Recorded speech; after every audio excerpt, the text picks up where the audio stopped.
U.S. President Joe Biden withdrew from the race for the U.S. presidency, an extraordinary decision that plunges the Democratic nomination into uncertainty just months before the November election against Donald Trump.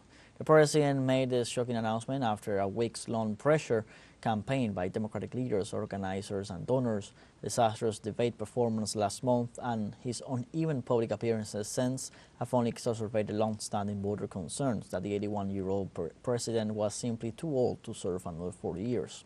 The president's withdrawal pushes the Democratic Party into largely uncharted waters, with its national convention scheduled to begin on August 19th in Chicago.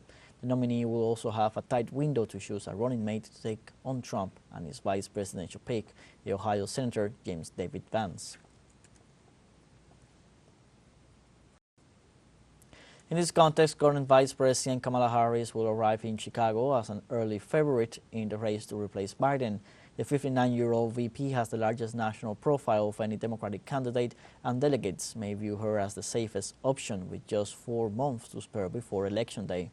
Campaign finance experts also say that Harris will have the most straightforward legal argument to keep the Biden campaign's fundraising whole, while another nominee may have to forfeit that money.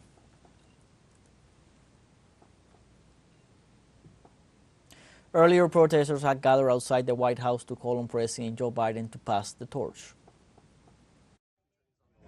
And when the stakes are that high, we need a Democratic nominee who is best positioned to win. And so Pass the Torch has been working to make sure that the voices of regular Democrats are heard. I mean, it was the debate that spurred all of this. I think before the debate, we were all hoping that the campaign was going to turn it around. Obviously, Biden was behind before the debate. He had been consistently behind in swing states despite massively outspending Trump on the airwaves.